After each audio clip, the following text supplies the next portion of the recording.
Same cycles over and over and over again. When is it in? It's exhausting and annoying, to say the least, but there's a reason behind it.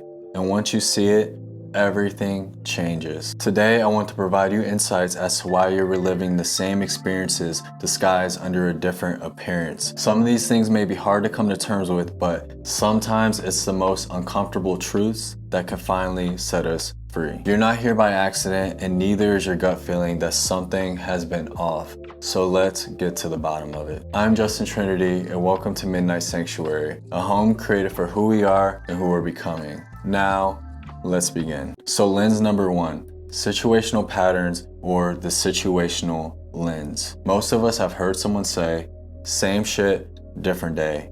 And that in itself is a very likely indicator that someone is living within deeply ingrained patterns. I mean, just look in the mirror and that saying alone can pinpoint just how many you may be experiencing on a daily basis. This lens can apply to areas such as getting into repetitive arguments with someone, struggling with your finances, being stuck in a job you absolutely despise, and even failing to stick with your goals.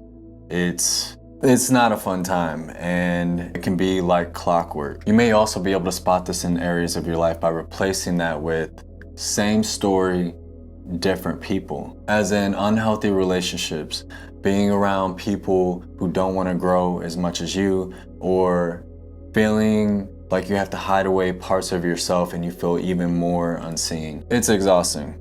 You're sick of it, I'm sick of it, we're all sick of it. So my questions for you are, what situations stay the same even when the variables change? Even if you were to move across the world, what stays the same? What themes play out over and over in your life? Because everywhere you go, there you are. Everything you do, there you are.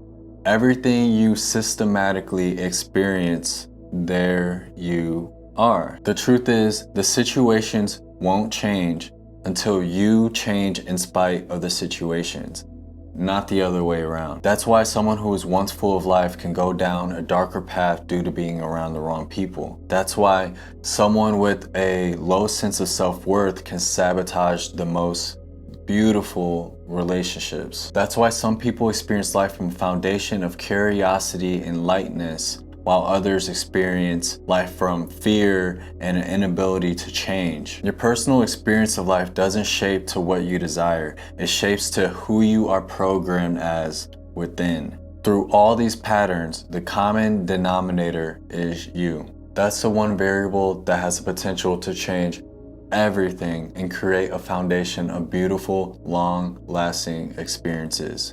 But it's also not what happens to you, but how it feels when it happens. Lens number two, emotional endpoints, or the emotional lens. Have you ever walked away from someone and you felt shame, embarrassment, less of yourself, or like you were wrong for being you? Have you ever felt like you were doing your best, but no matter what you said or did, it just seemed like it was never good enough? Have you ever experienced a relationship where the tiniest thing could set them off and you always felt like you were walking on eggshells? These circumstances can vary greatly in how they show up in your life, and they're all examples of emotional patterns reflecting through how you feel at the end of an interaction. The contrast in space created between your emotions while in the moment and after the moment ends is your emotional intuition telling you how you truly feel. So if the feeling you get is consistently the same, then surprise,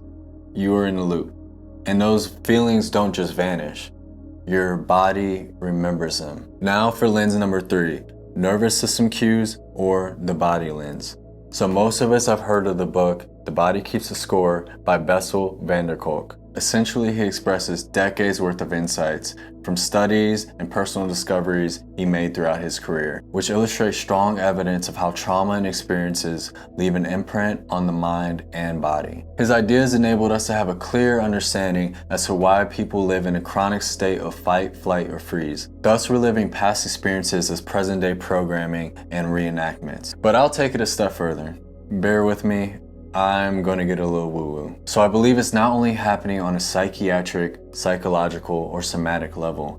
I believe it's also happening on a metaphysical and energetic level. I believe that the energy generated through our perceived experiences of the past and our perceived experiences of the future travels through space and time and embeds itself into our nervous systems in the present day. By being imprinted into our nervous systems, these anxieties, fears, and experiences then become installed programming that distorts how we function, perceive, and experience every single facet of our reality. It's as if our brains are the receivers and our nervous systems are the quantum processors that are dictating which reality we're able to consciously step into. It's as if our brains are the receivers and our nervous systems are the quantum processors which dictate the reality that we consciously and unconsciously are stepping into from a moment-to-moment basis, meaning the data being transferred through space and time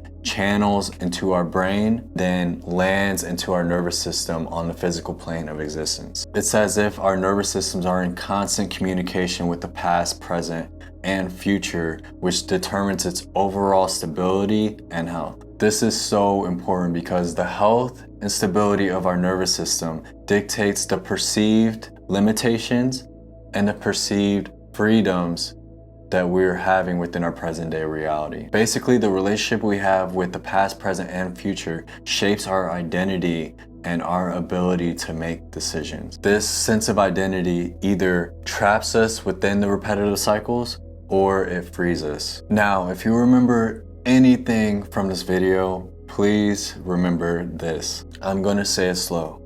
So, in order to rewrite who you are in the present, you must first rewrite who you are in relation to who you were, how you currently perceive yourself, and the possibilities of who you can be tomorrow. Which leads me into the final and most important lens. Lens number 4, your storyline, or the narrative lens. So it's no secret, we all love a good story.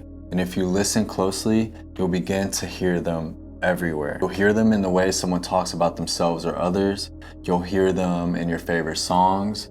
You'll hear them in the multitude of reasons of why you can't do or have the things you desire. These stories and narratives are the patterns you repeat over and over, and they're a key component as to why you can't break out of these cycles. For example, being lied to could turn into, I can never trust anyone again, or failing to stick with your goals could turn into, I'll never be successful. And having a streak of bad luck could turn into, I guess this is just who I am. But you want to know something?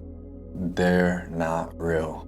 The only thing that makes them real is your conscious or unconscious choice to relive them over and over. What storylines are you repeating to yourself?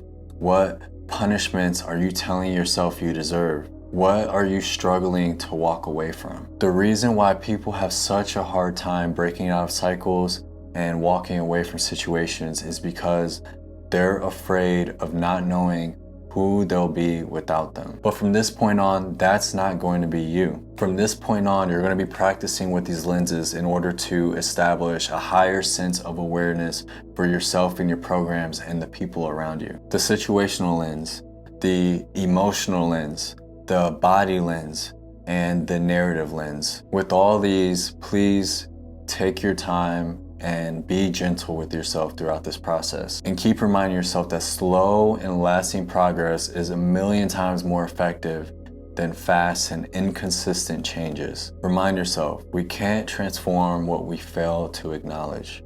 We can't break away from the chains we aren't able to see and feel. We can't until we build the courage to say we can, even if we aren't fully ready to accept it yet. Awareness is a muscle that takes time to build, but once you do, I promise your ability to spot these patterns will become so much faster and so much more efficient, and you'll be able to rebuild your life from the ground up. Over and over again doesn't have to be your story anymore. and awareness is your key to breaking free. I'd love to hear more about your thoughts and experiences. Please share them down below. Thank you for spending time with me today. Remember to stay awake, stay sovereign, and stay becoming.